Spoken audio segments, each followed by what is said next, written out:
Hello, cruising world. Mick The Suit Guy with you. It's Monday, and Monday is Tips Day.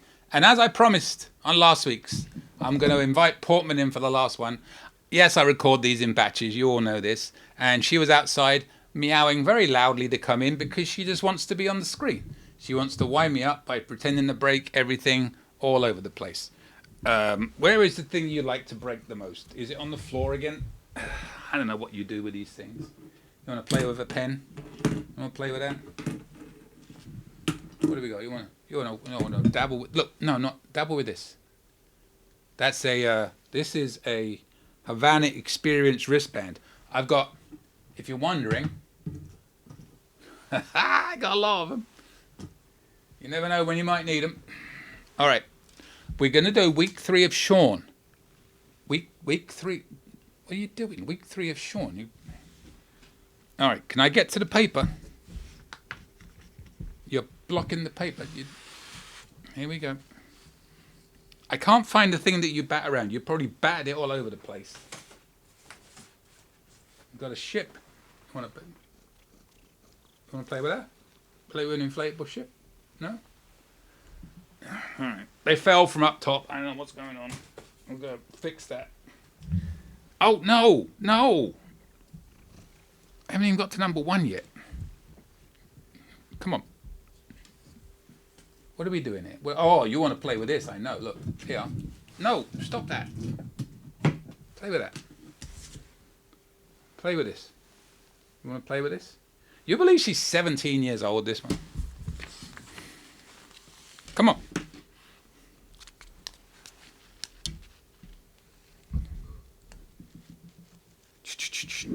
All right, here we go. All right. No, don't break that. Number 1 this week. And, oh, by the way, I should clarify, we are on week 3 of Sean's tips. Yesterday, and I'm not kidding, yesterday I came in and she was eating a lizard. I mean, literally chewing on it. But I couldn't get to her. You still hunt, don't you? Look. Yeah, we're doing Sean's tips of comparisons between Caribbean and Asia/European cruises. Apparently Alaska as well, if you read last week. So if you saw last week's. And I have some comments because I was on this cruise with him in Asia at least. I've not done a European cruise yet. But, yep, here we go. Oh. All right, settle down.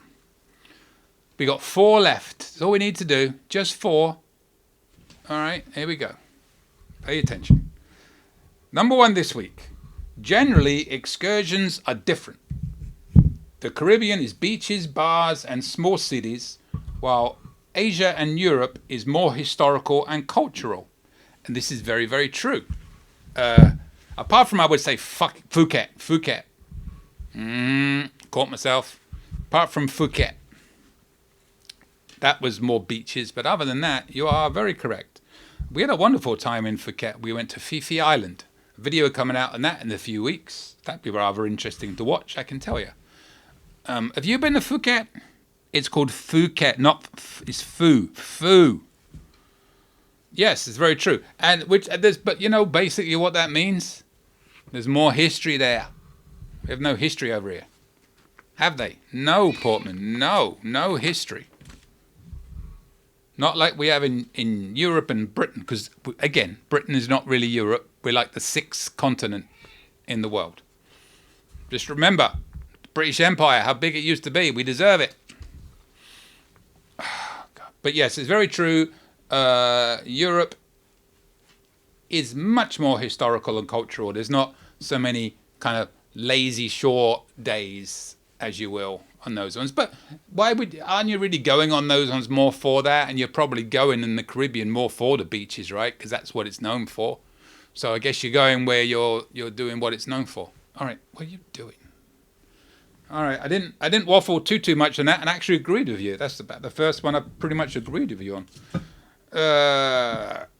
Language is more variable, and sometimes there is less English on Australian, Asian, and European cruises versus Caribbean cruises. Namaste. Ooh, aren't we getting big worded? So, oh God. Yes, this is very true. But what I I've also found is tour guides, for example. If you're in somewhere like Bali and you want to get on, you learn English. Like if you're in Thailand and you want to get on, you learn English because you'll make so much more money if you know more languages. A lot of tour operators in these places know 4, 5, 6 languages, which is very impressive. You know, oh, where are you going? Where are you going? She'll be back. The raid is over. Yeah, we had one, and I remember he said he spoke German, Russian, English, Spanish, and the local.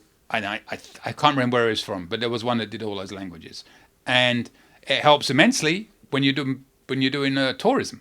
And in most of these countries, tourism is the number one money getter, as it were. So you know, a lot of people learn at a very young age. If you want to really get on, in you know, there's limited chances to do, you know, what do I want to say? Better jobs, more in demand jobs, and tourism being number one in all these places. If you want to be in tourism, you've got to know more than just your local language.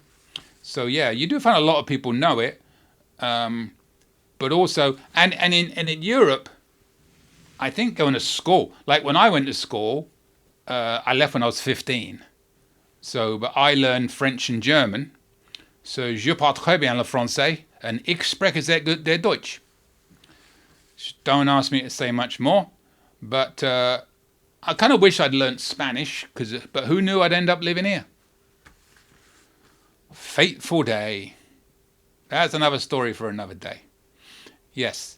But yeah, language is more variable, and sometimes there is definitely less English with local people, but if you have a guide with you, problem sorted. And then you could also pretend that you know Google Translate, which is annoying as hell. About as annoying as the pain in my mouth, in my face right now, because it's pretty painful, and this beard. My whole face just went numb. So what you do is, when you're talking, and you try and talk through it, I'm really trying to, because I've done 3 of these in a row, which I shouldn't have done. And the first one was fine, then the second one started having a little bit, and then this one's way worse. You try and talk through it, and then after a while the pain, and then the numb comes in. Then you're okay for a minute or two, and then it will come back. So right now we're in the numb zone, so we're not too painful. 2 to go. Bathrooms. Oh, this could be interesting. The Caribbean, they're usually free and North American style. Oh, look who's coming back. While in Europe, you usually have to pay unless in a restaurant. In Asia, the toilets can be very primitive, so bring wipes or toilet paper and hand sanitizer. That's a very diplomatic way of putting it. I'm gonna, if I remember, here is a picture of a toilet in Asia. I hope I remember. And then that bucket with the water and the small bucket pail within it, that's the flush. You have to flush it yourself. I'll leave you to that. Where you going, Portman? Come on, come back. I hope I remember to put that picture in. Yes. Be very ready for that in Asia. And have you seen the ones in Europe? Has anybody seen these where you just walk up in the middle of the street and then there's basically urinals with just a divide but nothing behind it, and you're just going in the middle of the road while people are walking by you? Well, they exist. They exist. The numbness, the numbness. And our last one, and Portman never came back. Portman, you want to come in for the end? You came back in just now and you left straight away. Portman! You're not coming back. The last one, Caribbean cruises are more relaxing and laid back, while Asia and European cruises can be tiring. Didn't you already say that? Where's the one where you said that? Where you gave me all these tips. I'm trying to find the one where you said that already. Yeah, on week 1. So cruises to Asia and European areas are more port intensive with longer days in port and some overnight stays. This is more tiring and potentially harder for mobility challenged passengers. For this reason, the nightlife can be quieter since passengers go to bed early. Basically the same thing, Sean, innit? You were just trying to get to 12. Well, actually 11, because one of them was like an April Fool. So I read this thinking there were 12, so I could do 4 a week. And number 5 was basically just a joke one. Yep. And that is 100% true, primarily because the Asian and European ones are more port intensive with longer port stays, earlier starts. I do remember, and this is really starting to, again, now the pain is coming back, the numbness has worn off, and the pain is back with ferocity. It's like back pain, you know. People think sometimes you put back pain on. And sometimes, because I'm talking kind of normal, you won't know how much this is actually hurting right now. And I'm really just trying to get through it. But I do remember we once went on a cruise out of San Juan on Carnival Valor. It was like one of our first cruises.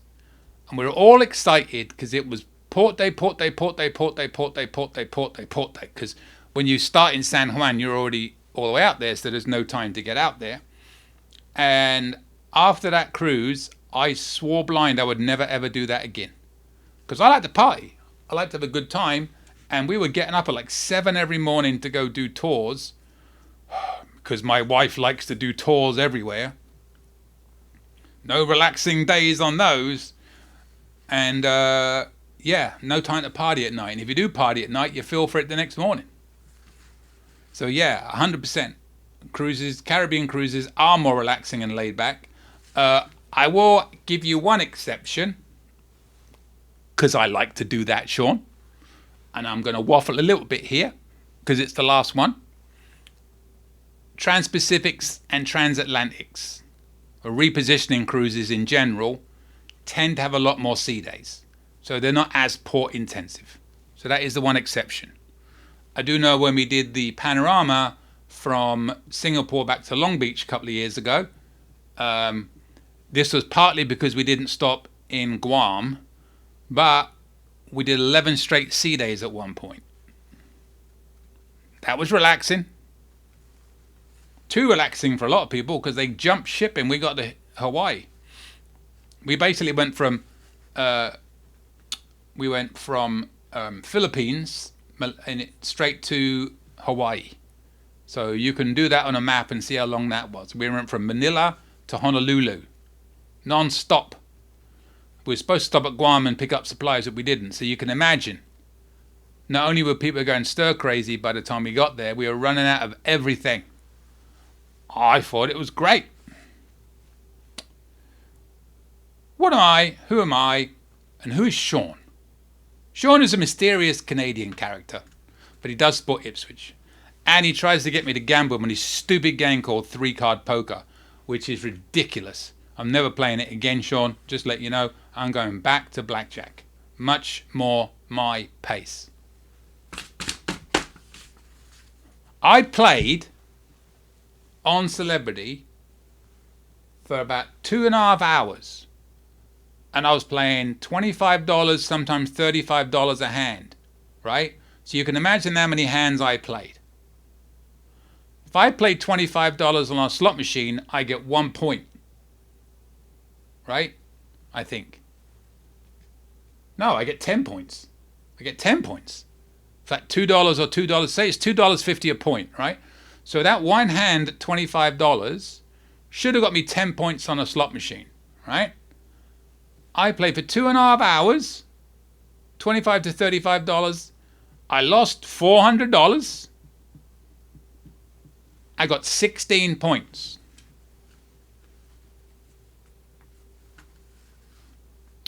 Subscribe if you'd like to watch more on this lovely channel. And I went back again, tried it again, right? Basically the same thing, same time, same amount of money lost. And I got another, I think I got 18 points the next time. And this was after I'd gone to the pit boss and told him about what happened.